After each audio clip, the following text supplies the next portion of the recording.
Welcome everybody. This is your teacher Julian Marin, and today we're going to review Martes de Prueba number 5 for 7th grade in the year 2026. So let's start by sharing right here screen so we can see the specific exercise we're going to solve. So we got it right here. Yes, as you can see.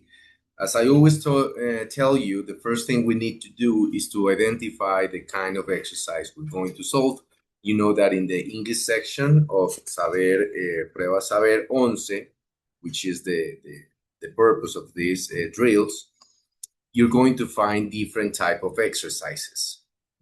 Some of them evaluating your reading comprehension, your critical reading, your knowledge of the language in context, your knowledge of vocabulary, and some other aspects that need to be, let's say, excelled in the reading ability. Okay, so in this case, we have a very simple exercise that we call filling the gap. Why? Because over here, we got this very short text in which we need to complete the missing words, or we need to fill these gaps with the alternatives we have right here, which are presented as the possible answers for these 21, 22, 23, 24, and 25 questions, right? In this case, what we need to know is not only we need to have very good knowledge of vocabulary, but also we need to know how to use the language according to, for example, the time. If we're talking past, if we're talking present, and also recognizing the structures to be consistent. Sometimes we don't identify this, and then we start like making the wrong choices. So sometimes one answer might work, but according to the text, it wouldn't. So that's one of the things that we need to consider. So let's start right here. Well, I'm going to zoom in a little bit so we can have the possibility to see questions 21, 22, 23, 24, and of course, right here, the text. So we can start right away answering these questions. So we got here, we start. The first people to come to our country. Oh, before I continue, this is always, it's a suggestion. It has worked for me. This is the way I do it. I don't read the whole text and then read it again, because I believe it's not very practical for time purposes. Let's remember that English is always at the end of the text, of the test.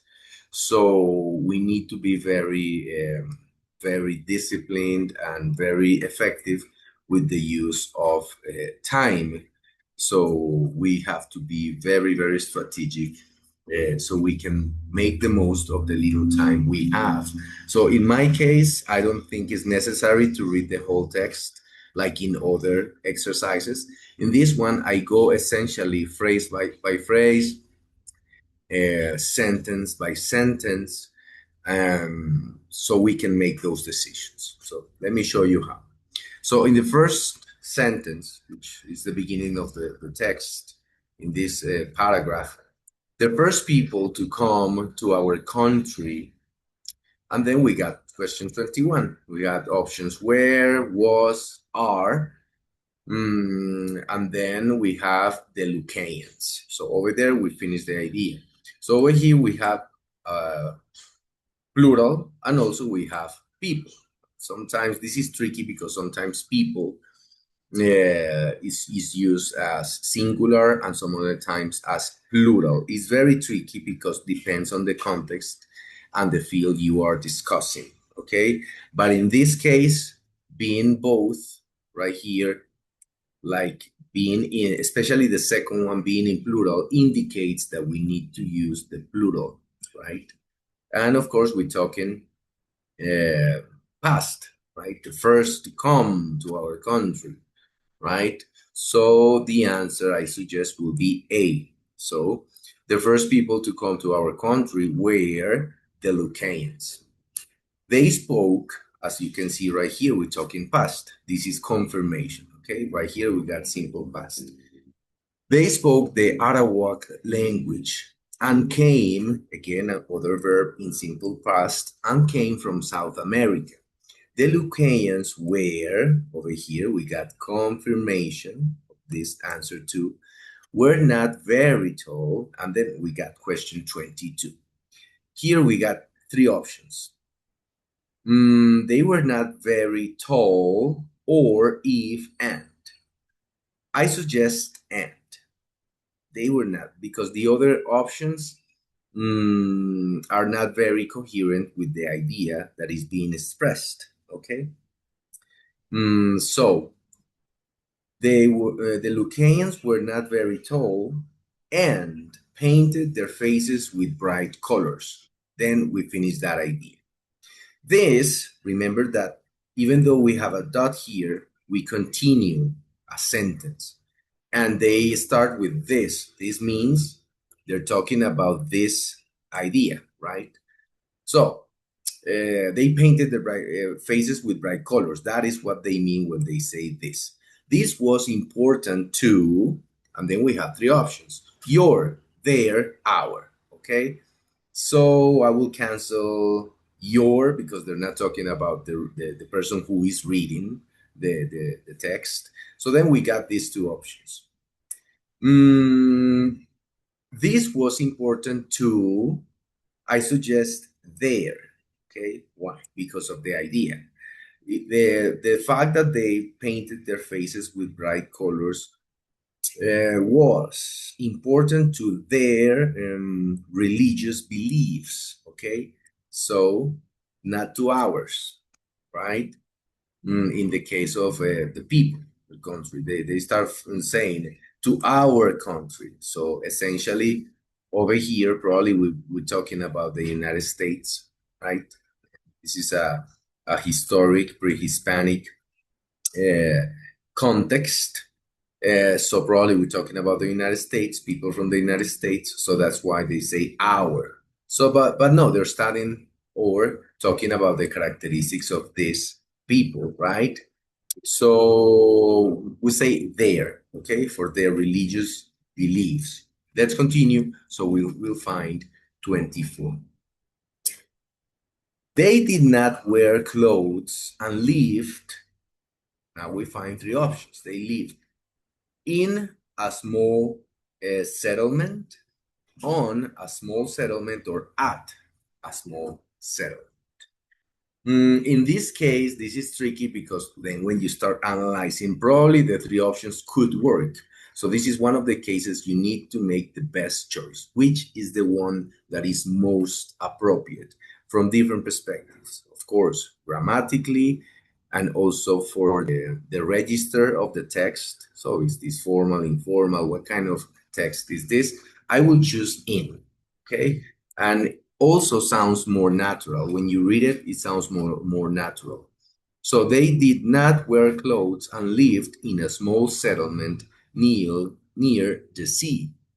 Their houses were made from tree branches, dried grass, and leaf to make the roof. So over there, we stop the idea.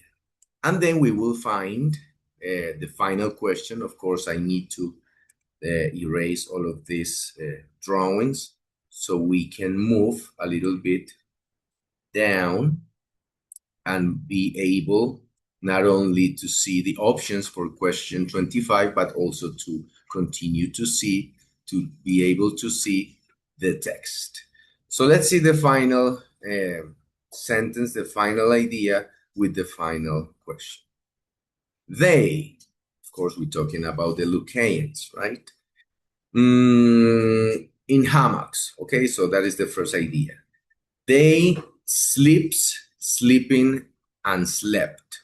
So over here, the base verb is sleep, right? But then we find this verb working as, let's say, with a third person, right? He sleeps in a bed or a hammock. Then we find it progressive, right? And then we find it past participle, right? So I will choose the past participle, okay? Or simple past in that case. I believe is more accurate to say, since we have been working with the simple past, I believe it's more accurate to say that we are using slept as simple past, not as past participle, because I have to mention particularly slept, and slept works both as simple past and as past participle for the verb sleep. Okay? Okay, so they slept in hammocks made from wild cotton. They were a peaceful people. Okay? Notice something that I mentioned at the beginning about that when using people, sometimes we can use it as singular or we could use it as plural. Notice that over here we have a, which means singular. We're using people as singular. Why? Because it's a specific ethnicity. Okay. So in that case, we're talking about people as culture, as ethnicity, right? As a group of people. So is as I mentioned, it's kind of tricky, but in this is a good example of how it works. But still, I insist for the first sentence we will use where. Okay, especially right, because it's essentially plural. Yeah, given the name. Okay. So over here we're finishing this review of Martes de Prueba number 5, again for the 7th grade in the year 2026. I hope you have found it clear, the explanation, the review, the feedback, and also interesting. And I hope you also find it helpful for the future occasions you have to confront these exercises and these questions. Thank you very much for watching. I hope to see you in the future.